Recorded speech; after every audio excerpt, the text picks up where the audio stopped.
Yang pertama yang saya akan bahas yaitu mengenai efektivitas judul artikel. Artikel mempresentasikan atau menunjukkan kandungan isi artikel, informatif dan mengandung highlight dari finding isi artikel, tidak memunculkan objek penelitian dan mencerminkan aspek kebaruan. Kata kunci yang terkandung dalam artikel ini yaitu didactical design research, learning obstacle, learning trajectory. Keterbacaan gambar, tabel, dan persamaan. Dalam artikel ini, tidak terdapat penyajian gambar, tabel, dan persamaan.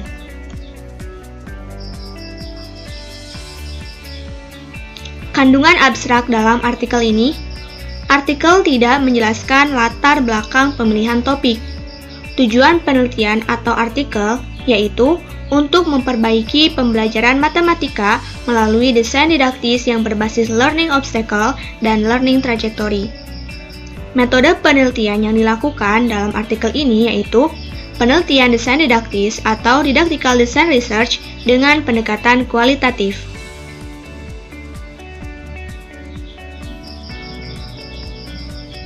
Finding hasil penelitian dan simpulan bahwa hasil analisis masalah terkait operasi bilangan bulat aritmatika, konsep fungsi, dan konsep kesamaan dua segitiga, penerapan desain didaktis dapat memprediksi kemungkinan kesalahan yang dilakukan oleh siswa, dan bahkan jika terjadi kesalahan lagi, itu menurun dibandingkan dengan tes awal untuk mengetahui kesulitan pembelajaran.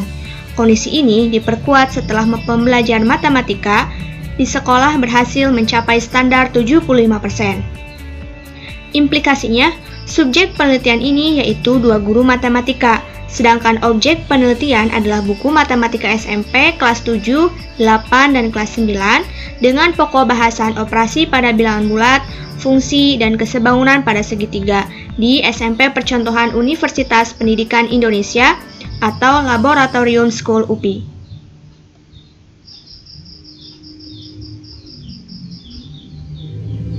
Selanjutnya yaitu penggunaan istilah dan kebahasaan. Istilah-istilah dalam artikel sesuai dengan standar baku, KBBI, dan kamus. Struktur kalimat sesuai standar baku.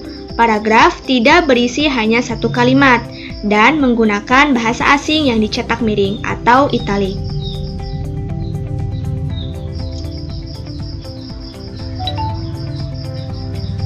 Latar belakang. Latar belakang artikel ini menggunakan prinsip segitiga terbalik, di mana pembahasan dari umum ke khusus. Namun, artikel tidak menjelaskan pentingnya topik ini dibahas, melainkan menjelaskan permasalahan mengenai proses pembelajaran yang tidak terstruktur atau learning trajectory, dan kesulitan belajar atau learning obstacle.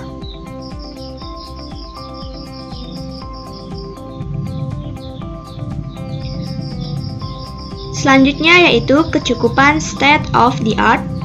Artikel berhasil mengaitkan dengan pengetahuan terkini yang tertuang pada bab pendahuluan, namun tidak mencantumkan referensi state of the art. Kejelasan gap analysis. Artikel mencantumkan apa yang sudah dilakukan dan mencantumkan apa yang perlu dilakukan pada bab research method. Kejelasan tujuan penelitian. Artikel mengenalkan apa yang dikerjakan atau diteliti, namun tidak mencantumkan tujuan utama dari artikel.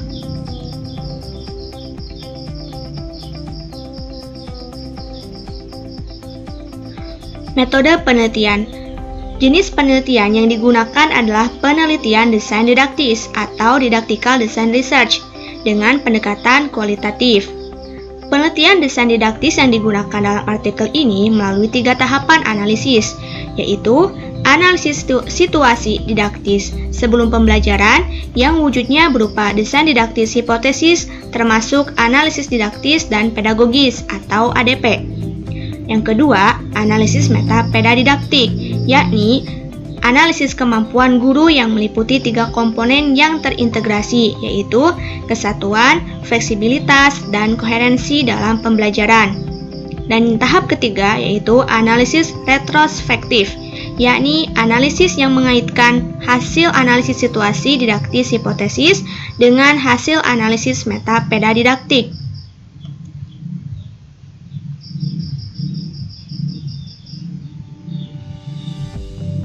Hasil penelitian.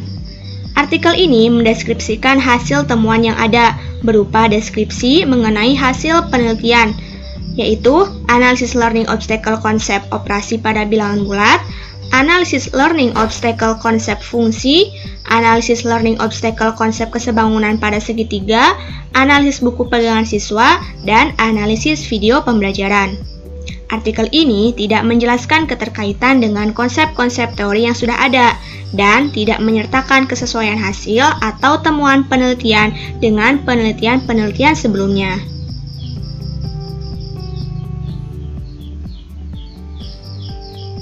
Pembahasan hasil penelitian.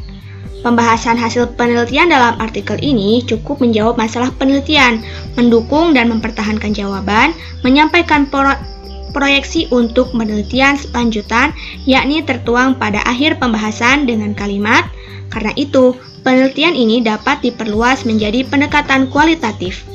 Namun, artikel tidak menyatakan keterbatasan dari studi yang dilakukan, tidak menyatakan pentingnya temuan, dan tidak menemukan kebaruan.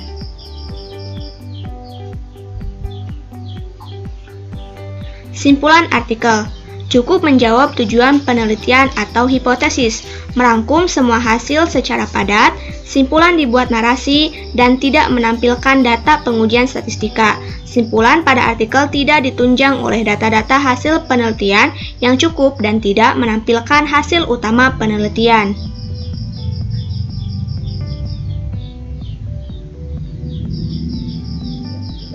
Daftar pustaka dalam artikel ini.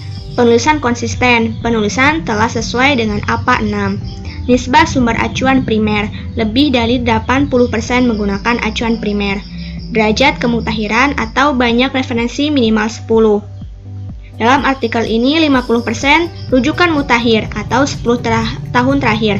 Namun, artikel kurang dari 10 menggunakan referensi.